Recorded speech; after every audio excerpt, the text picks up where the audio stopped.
Everyone. This is Attorney Elise Gross of Counsel to the Presser Law Firm. Today's webinar is going to be about asset protection and real estate with some tax-saving strategies. Initially, we were supposed to have an expert on the tax-saving strategies. Unfortunately, there was a scheduling conflict and she was unavailable to attend today. At the end of the webinar, after I go through asset protection strategies for real estate, I'm going to touch upon certain tax-saving strategies. But if you're interested in any additional information on it, please feel free to email us at info@assetprotectionattorneys.com, and we'll be happy to put you in touch with the proper people in order to get you that additional information. I've been an attorney in South Florida for over 25 years, practicing in the areas of estate planning and asset protection. Our practice involves dealing with clients of all net worths in terms of meeting their needs to credit or protect their assets, generally from a proactive standpoint. If you're interested in any of the things that we're talking about today or in any other topics relating to either asset protection or estate planning, please feel free to email us and give us any questions that you might have in addition to any suggestions for any future webinars. We're always looking for new and diverse topics. Today we're going to be speaking about an asset protection overview in terms of what is asset protection, the primary residence and the homestead, and I'll probably concentrate somewhat on the state of Florida, which is where we're at, where we have a very significant homestead. We're also going to talk about the different forms of property ownership and ownership of investment property, and then as I said at the end, we'll do some tax-saving strategies. If you have any questions during the webinar, you can type into the chat box, or you can email us at that info@assetprotectionattorneys.com. In addition, if you're interested in a complimentary preliminary consultation, please contact the office. We'll be happy to set that up for you. We give webinars once a month. We alternate between asset protection and estate planning topics. Next month, I believe we'll be speaking on estate planning for your parents from the child level to the adult level, because we end up having to take care of our parents at some point. So that'll be next month's webinar. So first I want to speak to you about what is asset protection. Asset protection is how you protect your assets from future potential creditors. Your business assets, your personal assets, how you title them to keep them out of the reach of future potential creditors. And today we're going to be focusing, as I said, on real estate, starting with the homestead. Now, as I said, I want to concentrate on Florida because Florida has the most broad homestead of any state. Most states have some sort of homestead, but most of them are fairly minimal. When we talk about homestead in Florida, we talk about three different things. But it all starts with one premise, and that's that you're discussing the primary residence, where the person lives with the intent to remain, which means when we have snowbirds who spend part of their time in Florida and part of their time in another state, if they are living in Florida more than 183 days a year, they can probably claim a homestead exemption. You cannot claim a homestead exemption in more than one state. Anyone who tries to do that ends up getting snagged on some serious tax consequences for property taxes. Not to mention, from a creditor standpoint, it provides a difficulty if you're trying to claim Florida as your homestead for creditor protection purposes. Having an exemption in another state is going to nullify that and can open you up to a lot of creditor issues. So from an asset protection standpoint, the homestead is great. The reason it's great is because if you own your home and it qualifies as that homestead, meaning you live in it for more than 183 days a year, then for a creditor who gets a judgment against you, they will not be able to get your homestead. And that's critical, because if you have a judgment and your home is worth $1 million, then your creditor will try to get all of your assets and they will not be able to touch your home even though it's worth $1 million. And if you have no other assets, they're going to be able to get nothing. So Florida is really, really good on that particular exemption. There's also a bankruptcy exemption for homestead, which will give 100% homestead from a federal bankruptcy perspective, but only if you've lived in the property for 40 months. From a property tax exemption perspective in Florida, if you have a homestead, you get a deduction of $50,000 off your assessed value, which can be very significant, and then your tax collector in Florida is not able to raise your property taxes by more than a certain percentage. So it kind of locks you in on a lower end for tax purposes, as well as gives you an exemption of $50,000 off of your assessed value. Homestead will attach to whether it's a single-family home, a condo, a townhouse, or even a mobile home in most circumstances.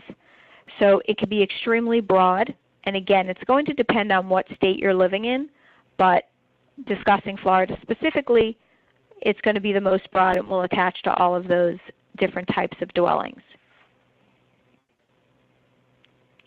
In order to have your homestead be creditor protected and be able to get your property tax reduction, they look totality of the circumstances. Where do you register your car? Where do you register to vote? Do you have estate planning documents that are Florida or that state specific? Where's your driver's license? Where do your kids go to school? All those things are looked at. That's the totality of the circumstances to help determine what is your homestead.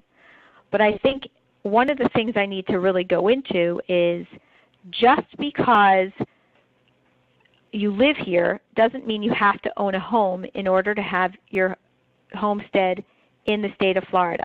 So what does that mean?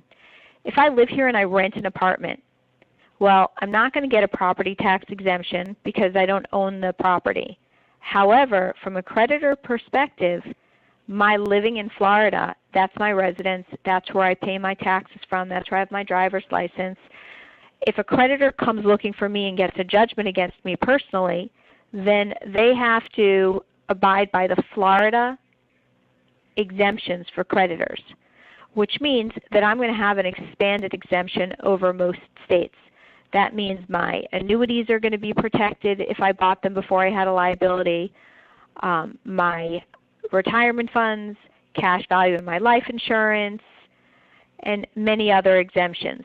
So the point is that having a property in Florida is not necessarily indicative of your homestead. You can be homesteaded even if you don't own the property. But for today's purposes, we're going to be talking about real estate only. So I wanted to start with the homestead because that's the most known of Florida protections. But what we want to concentrate on today is more of the investment strategy. Many people own properties for investment, and that's what we're going to talk about mostly today. How do you own it so that your creditors are unable to get it? We talked a little, we don't need to really talk about this, but basically in Florida you get your 100% exemption, but there is a limitation inside the city versus outside the city, meaning if you're within the city limits, then only a half acre of your property is protected, whereas if you're outside the city limits, and I don't really call it rural because you don't have to be rural to be outside of the city, you could be in an unincorporated part of the city, and that's 160 contiguous acres, which means if you have a very large tract of land, your home only sits on a portion of it, then 160 acres of land is protected as long as it's contiguous, as long as it's one continuous portion. But if you're inside the city, it's always nice to have a large tract of land, but only a half acre is protected, which means if a creditor gets a judgment against you personally, they can theoretically ask a judge to partition your property, and some of that property could be vulnerable to a creditor. So be wary when you're buying a piece of property where it's located so that you know what the full value of your exemption is going to be. Is it going to be fully protected within the city at a half acre or less, or is it going to be semi-protected?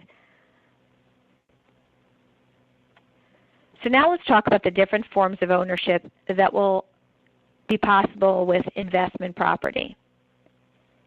First form is tenants by the entireties. This type of ownership is only available to husbands and wives or to spouses. The way this works is if I'm married and I own a piece of property, and let's use real estate for today's purpose. If I own a house and I own it with my husband, if we own it as tenants by the entireties, or it just needs to be labeled husband and wife, then if we have a creditor, and if I have a creditor, then that creditor gets a judgment against me. Because we own this as tenants by the entireties, the creditor cannot get the house. They can't get my interest in the house because it cannot be severed from my husband's interest. Same if my husband has a creditor. If we both have a creditor, meaning let's say we owned a car together and one of us had an accident and it was over and above what the insurance would pay, then the creditor would be able to get a judgment against the owner and the driver. So if we both own the car, we're both vulnerable to that lawsuit. If a creditor got a judgment against both spouses, then the tenants by the entirety is not going to save the property. The creditor would be able to theoretically get at the property. You can argue it, but generally if it's a creditor against both spouses, tenants by the entirety will not apply. But if it's a creditor against one, then tenants by the entireties can do the job for the most part.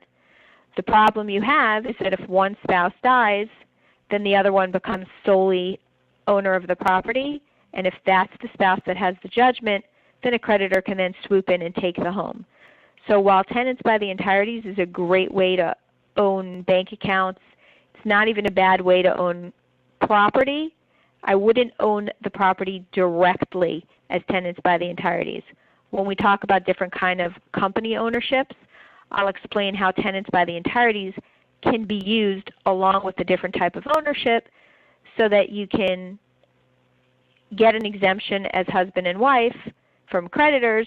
However, the property itself would be protected even if one of you dies. So that's tenants by the entireties. It's only available in about 25 states. Some will protect real estate.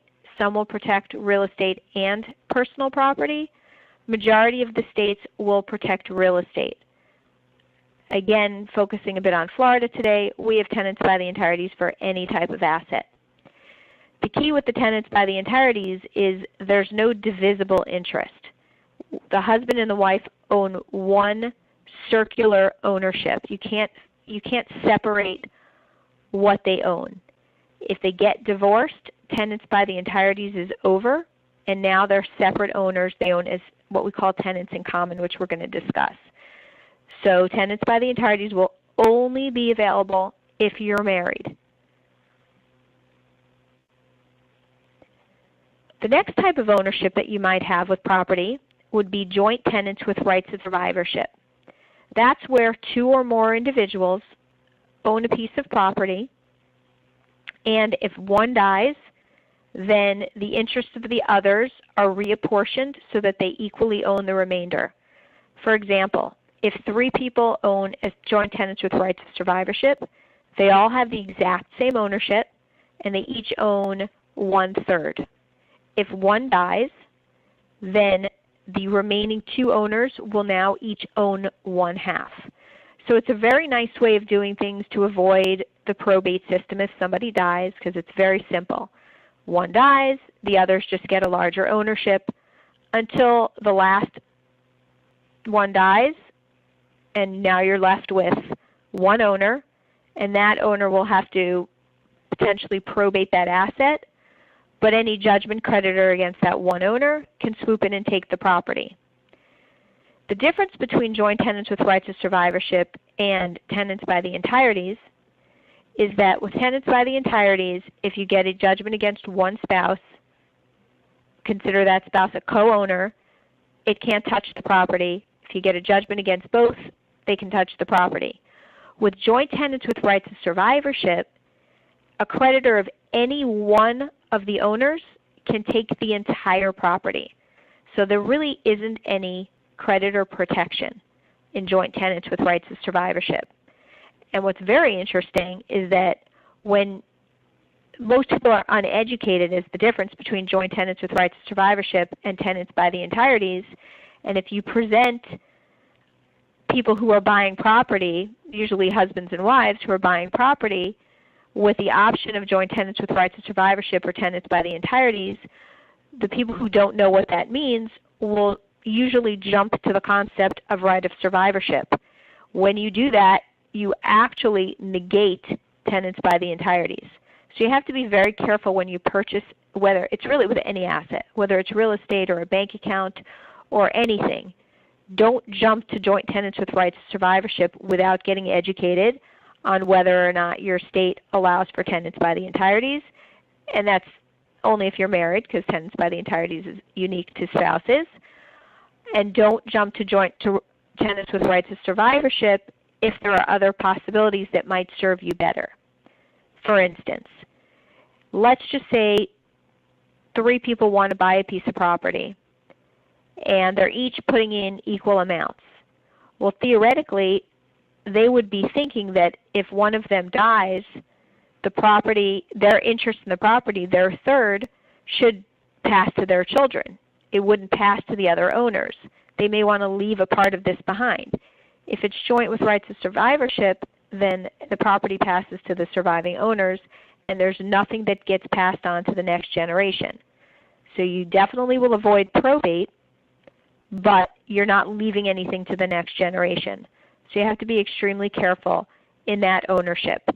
And again, for investment property, I don't recommend joint tenants with rights of survivorship as the direct ownership of the property, because you're really not getting any creditor protection.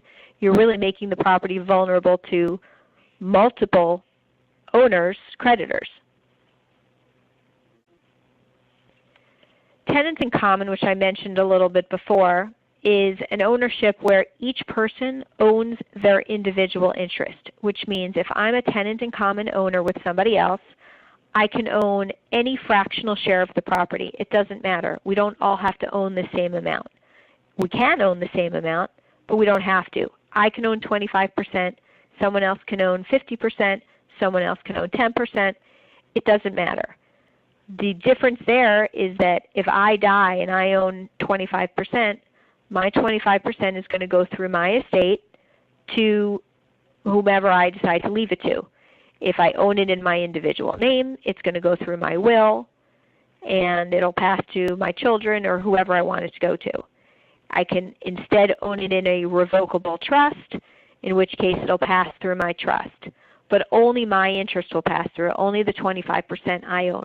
The other owners will still own it. So then my family ends up owning property with strangers.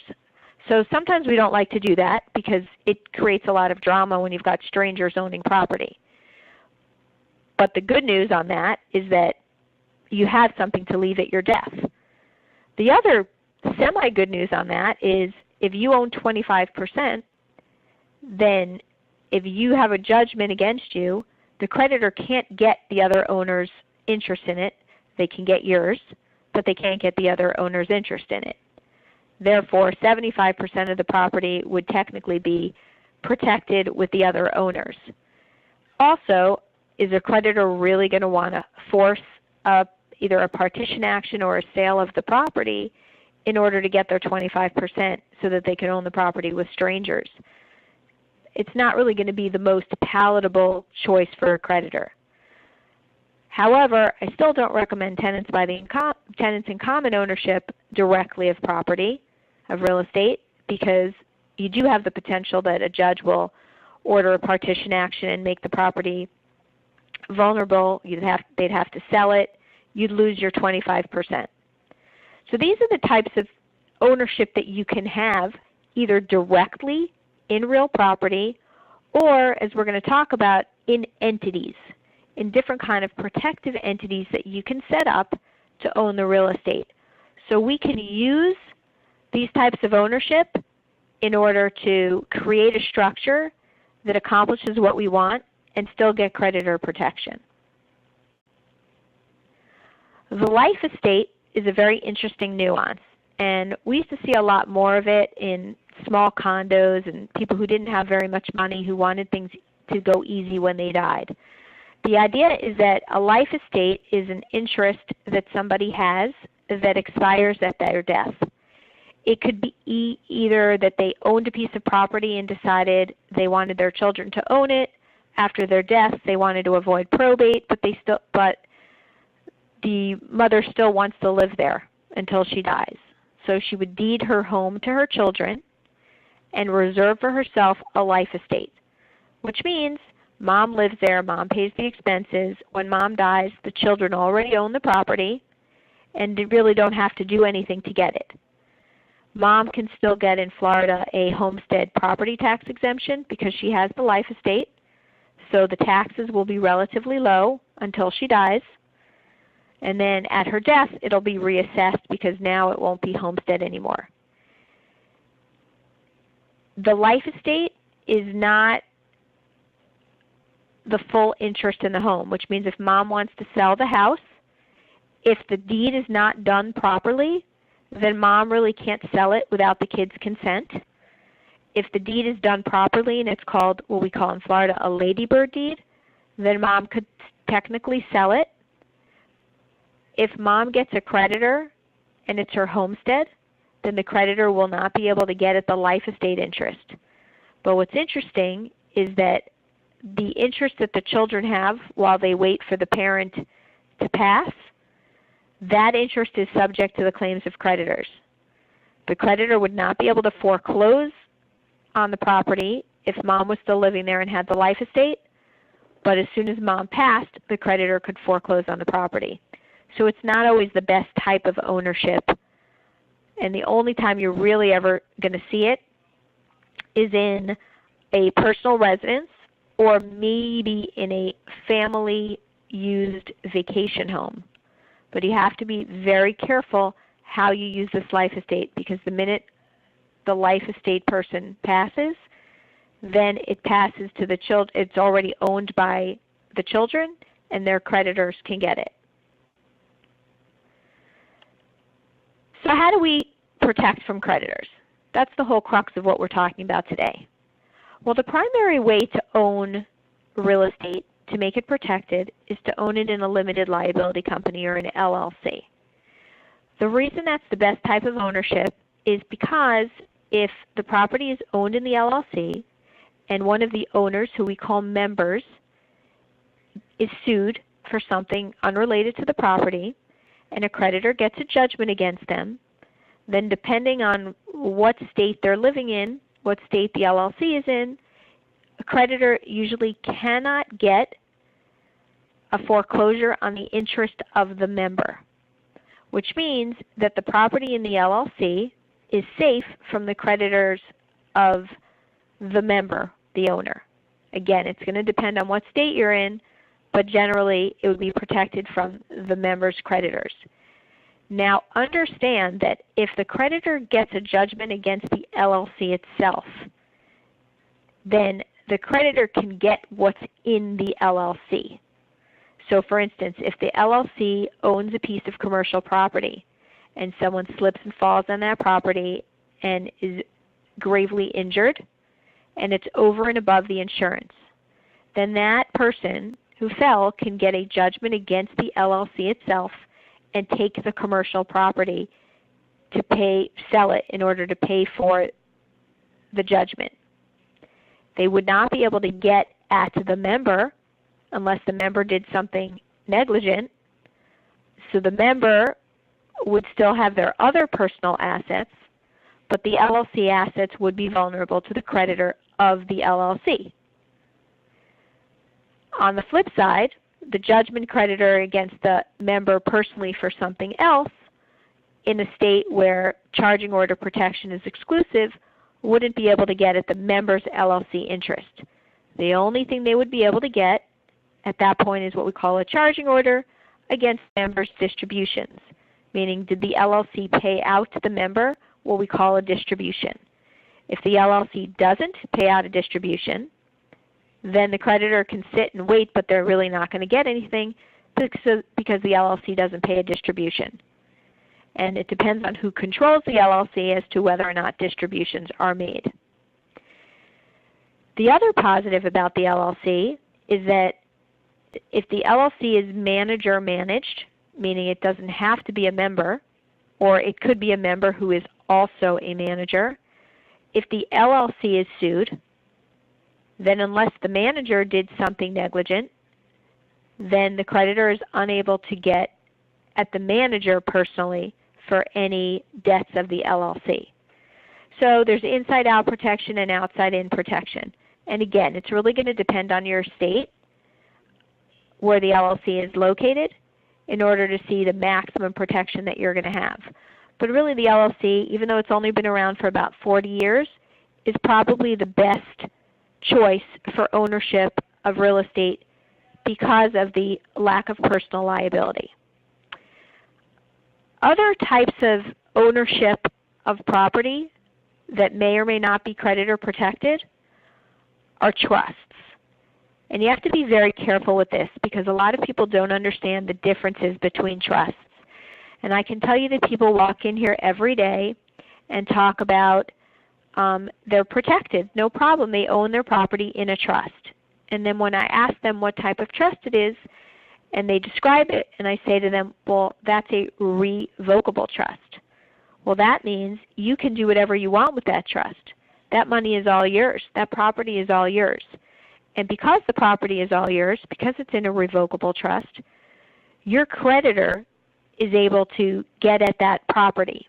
So the revocable trust provides in and of itself no creditor protection. The land trust, which is an old nuance of owning property, it's where you only have usually a specific property in a land trust. The owners of the land trust are the trustee, whoever you choose, which very often is a bank. That's the only thing anybody ever sees. They really never know who the beneficiaries of the land trust are. Does this protect the property? Not so much. It gives it a lot of privacy, which is great. And if there's a problem on the property, the land trust will be sued and the property can be taken. But again, the beneficiary may not be known at that point. You can usually change out the beneficiaries. But if the beneficiary is an individual owner, then in the event that the beneficiary is sued, there might be a problem. They could potentially get at the interest in the trust. It's not really the best way to own property. It's not the cleanest way to own property. I would suggest that if you're going to use a land trust, have an LLC as the beneficiary, and then you have some good protection there. Then there's the irrevocable trust. The irrevocable trust is a trust where you cannot change it. So there's less control and less flexibility, but because of that, there's potential asset protection there. So if I own an interest in a property in an irrevocable trust, then there's going to be some creditor protection from my creditors, meaning if I get a judgment against me personally having nothing to do with that property, because I have the property in the irrevocable trust, the creditor shouldn't be able to get at the property, at that piece of real property itself. However, you're still not protecting the other assets in the trust. So for instance, if the irrevocable trust has $1 million in cash and it has a piece of property, if somebody slips and falls and hurts themselves, they're going to actually sue the trustee of the irrevocable trust on behalf of the irrevocable trust. And that creditor can then get everything that's in the irrevocable trust. So I would suggest to you that if you're going to use an irrevocable trust, then what you would do is you would have an LLC owned by the irrevocable trust own the property, and you can have the cash directly in the trust. Therefore, if somebody gets a judgment against the LLC for the property, they cannot get the cash. So you want to apportion the way the assets are titled. You can use the irrevocable trust. You can even use the revocable trust and have that own an LLC. But you have to make sure that you layer everything appropriately. One form of ownership is not necessarily right for everyone, and it's not right for every property. You have to evaluate what you're trying to accomplish from an ownership standpoint in terms of who's going to get any sort of income from the property, who's going to succeed to that property at death, whether co-owners want it left to each other or whether they want to have something to give out to their heirs. And you have to look at whether or not there's going to be additional assets that are going to be co-owned. So if you're going to have an irrevocable trust, as I said, have the cash in the irrevocable trust, have the property in an LLC owned by the irrevocable trust. It'll serve the same purpose as having everything just directly owned by the irrevocable trust, except that now you're going to creditor protect the property from the trust itself. So if anybody sues for the property, they can't get at the cash or any other assets. And if you have multiple properties, stick them in multiple LLCs. Don't stick them in one, because if you put more than one property in an LLC, if there's a problem with any one of those properties, you are now making all of them vulnerable to each other. The other types of entities that can be considered are limited partnerships. And there's different types of limited partnerships. Not every state has all three of these. But the limited partnership concept is pretty old. It goes back to the early 1900s. And if you ever see the titling of property from 40 years ago, chances are if it wasn't in an individual name or it wasn't in a corporation, which is also not a good way to go, it was probably in a limited partnership, which does provide limited liability to the limited partners. The only problem is you're still going to have a general partner, and that general partner is going to bear liability. So having it owned in a limited partnership is not really the best way to own real estate. Now, you might consider layering it and having the limited partnership own LLCs that own the different properties. And then I can see it. Then I really like that plan. Or you can use the variation of the LLP or the triple LP, which have been hybridized in order to come up with a way of solving the general partner problem, because they'll provide some limited liability to the other owners. So you can be a limited partner in an LLP, and it'll separate out the different owners so that they don't have liability from each other, and the same with the triple LP.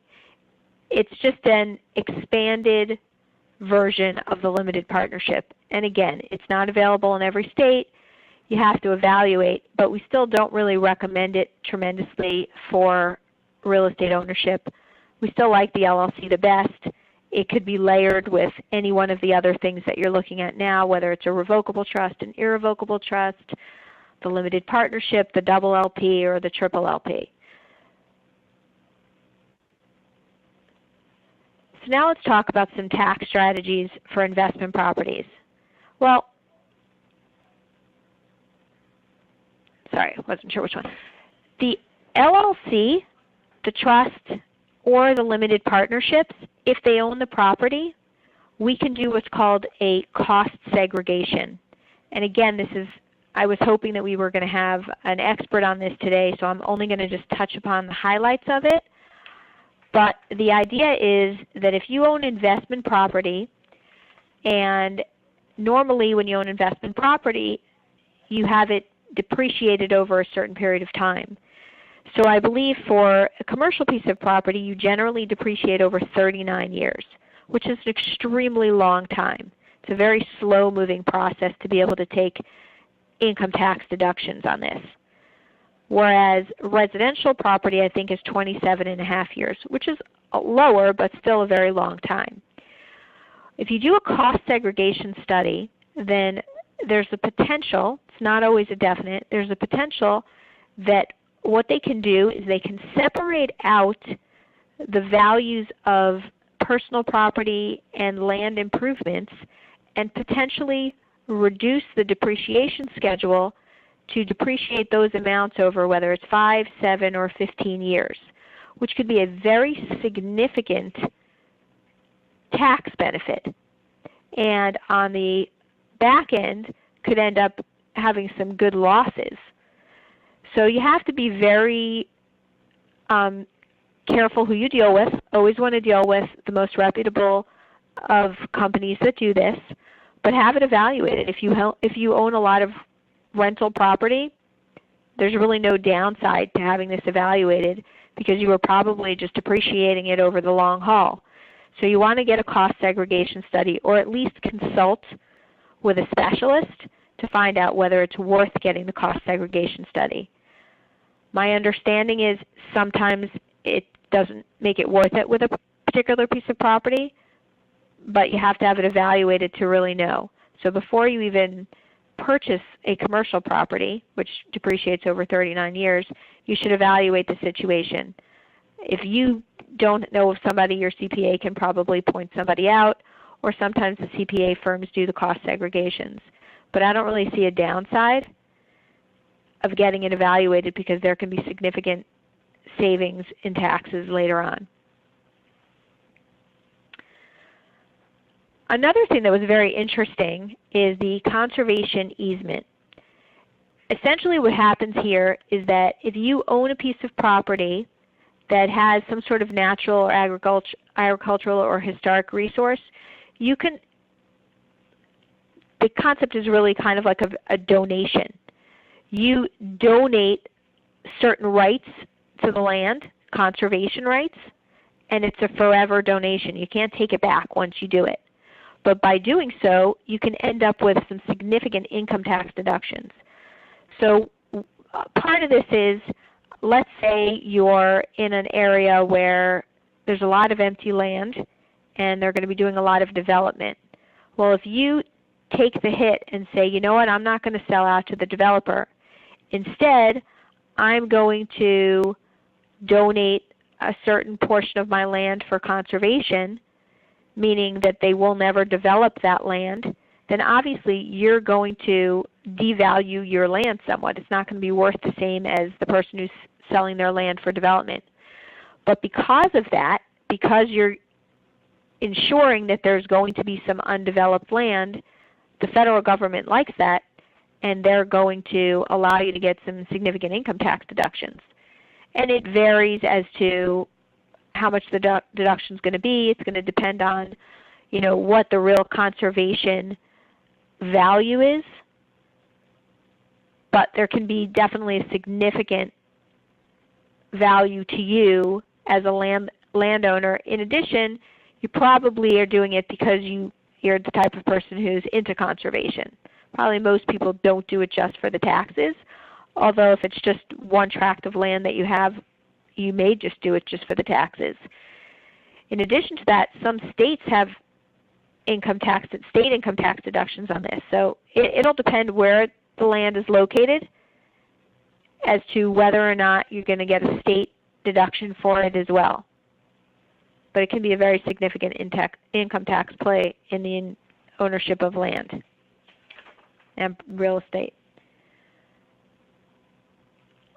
We are going to take some questions now, so give me a moment to collect the questions, and I will return momentarily.